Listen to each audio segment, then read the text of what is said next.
नमस्कार दोस्तों, आप सभी का स्वागत है हमारे YouTube channel short hand house पर। दोस्तों, हिंदी शॉर्ट हैंड डिक्टेशन प्राप्त करने के लिए आप हमारे YouTube चैनल को सब्सक्राइब करें तथा वीडियोज को लाइक एवं शेयर करें। हिंदी शॉर्ट हैंड डिक्टेशन प्रारंभ होगी 5 सेकंड बाद।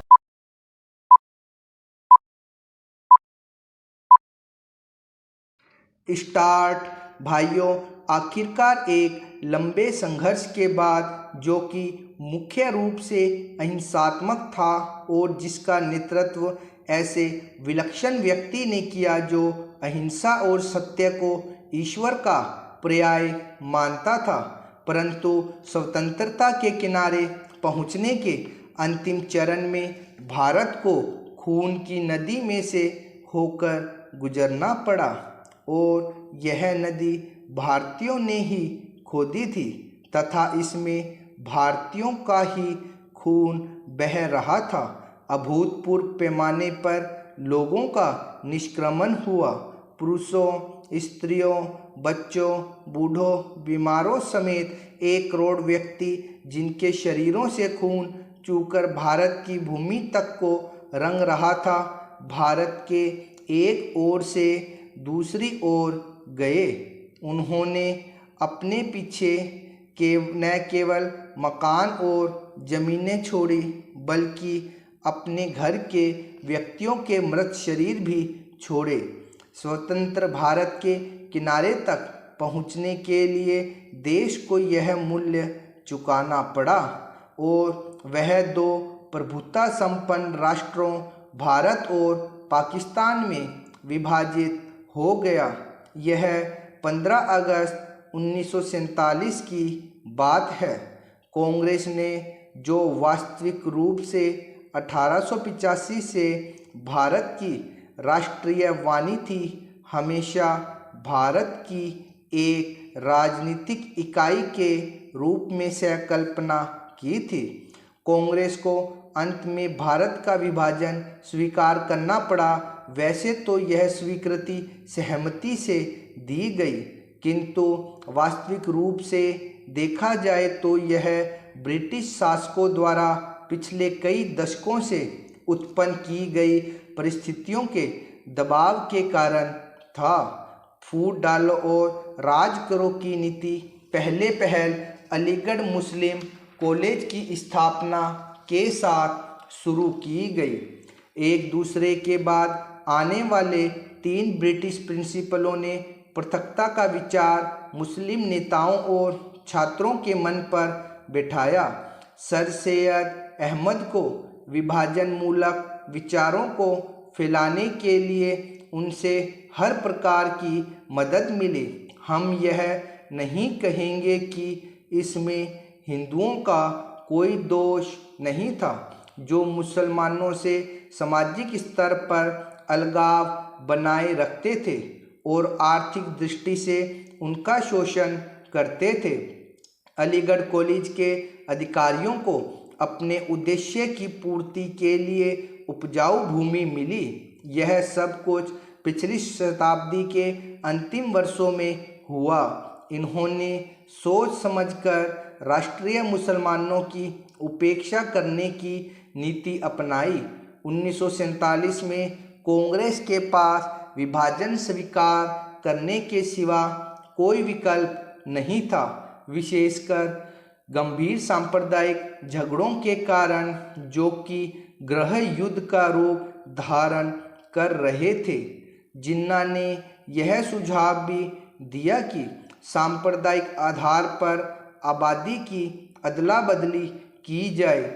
शायद वह बेहतर समाधान होता, क्योंकि इससे शायद वे क्रूर कृत्य न होते जो बहुत लंबे काल तक पड़ोस में रहने वालों के साथ उनके पड़ोसियों ने किए। विभाजन को स्वीकार करते हुए कांग्रेस ने 15 जून 1947 को दिल्ली में एक प्रस्ताव पास किया, जिसमें अंतिम बार भारत की मूलभूत एकता का आग्रह किया गया था। इसमें कहा गया था, पिछली 2 पीढ़ियों के श्रम और बलिदान की नहीं, बल्कि भारत का विस्तृत इतिहास और परंपरा भी इस मूलभूत एकता का साक्षी है। भाइयों, भूगोल, पर्वत और समुद्र ने भारत के स्वरूप का निर्माण किया है। कोई मानव संस्था इसके आकार को बदल नहीं सकती और न ही उसके अंतिम लक्ष्य में बाधक बन सकती है। आर्थिक परिस्थितियों और अंतर्राष्ट्रीय मामलों की लगातार मांगों के कारण भारत की एकता और भी आवश्यक हो गई है। भारत के जिस चित्र को हमने अपने दिलों में संजोया है, वह सदा हमारे दिलों और दिमागों में रहेगा। अखिल भारतीय कांग्रेस समिति गंभीरता से यह विश्वास करती है कि जब वर्तमान भावनाओं की उत्तेजना समाप्त हो जाएगी, तो भारत की समस्याओं को उचित परिप्रेक्ष्य में देखा जाएगा और सभी इसका त्याग कर देंगे।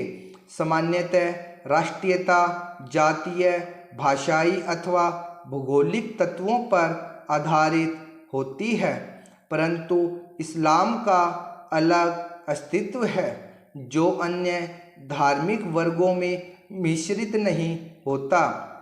55 वर्ष की स्वतंत्र धर्मनिरपेक्ष राष्ट्रीयता के बाद आज भी कई जिम्मेदार मुस्लिम नेता दावा करते हैं कि मुसलमान अलग राष्ट्र है।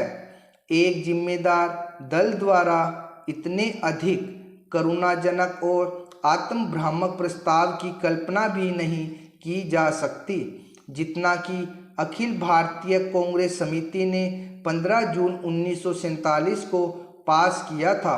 सभी नेता थक चुके थे और बूढ़े हो रहे थे। आदर्शवाद की जिस भावना ने उन्हें 26 वर्ष पूर्व प्रेरित किया था, उसका जोश ठंडा होने लगा था। कांग्रेस का विकास सदा ही बदलते नेतृत्व के माध्यम से हुआ था, परंतु पिछले 25 वर्षों में वही नेता कांग्रेस की सत्ता संभाले हुए थे। उनके व्यक्तित्व और उनके त्याग ने उनको जो ख्याति प्रदान की थी, उनको जो बल प्रदान किया था, उसको कोई युवा नेता चुनौती देने का साहस नहीं कर सकता था।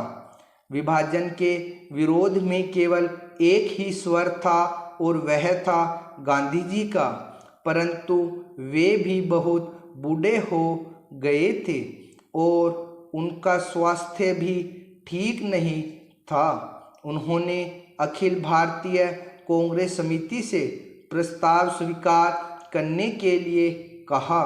यदि वे नई कार्यकारिणी समिति और नई अंतरिम सरकार के लिए नए नेता नहीं चुन सकते, प्रस्ताव को पहले कार्य समिति ने पास किया।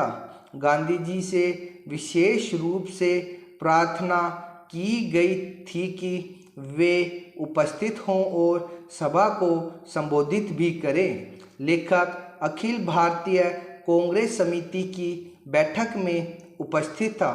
गांधी जी का भाषण स्पष्ट रूप से उनके दुख का द्योतक था। उन्होंने कहा कि उनके विचार सर्वविदित है, फिर भी उन्होंने अखिल भारतीय कांग्रेस समिति को प्रस्ताव पास करने की सलाह दी। उन्होंने कहा कि अखिल भारतीय कांग्रेस समिति को इसे रद्द करने का अधिकार है, परंतु किसी ने इसका उत्तर नहीं दिया। उस समय ब्रिटेन भारत से चले जाने के लिए और अपनी साम्राज्यवादी धाक छोड़ने के लिए बहुत उत्सुक था। अब यह बोझ उनके लिए बहुत भारी हो गया था। एशिया के राजनीतिक पुनरुत्थान की उठती हुई लहर को नियंत्रित करना था। श्रीमान सभी भारतीय भाषाओं को एक दूसरे के निकट लाने के लिए देवनागरी लिपि को सामान्य माध्यम बना लिया जाए तो अत्यंत उपयुक्त होगा। इसके साथ ही साथ अभी कुछ दिन पूर्व जब राष्ट्रीय एकता सम्मेलन हुआ था, तो उसमें भी जब यह प्रश्न उपस्थित हुआ कि उत्तर भारत के व्यक्तियों को दक्षिण भारत की एक या दो भाषाएं अवश्य सीखनी चाहिए, तो सौभाग्य से मैं वहाँ उपस्थित था और उस समय भी मैंने इस प्रश्न को उठाया था कि क्या यह आवश्यक नहीं होगा कि जब किसी दूसरी भाषा को सीखा जाए तो लिपि की दीवार बीच में न रहे। स्टॉप। 100 शब्द प्रति मिनट की गति से थी ये डिक्टेशन। रामधारी खंड 2 के अभ्यास 11 और 12 थे। इनका बार बार अभ्यास कीजिए और इसे ट्रांसक्राइब जरूर कीजिए।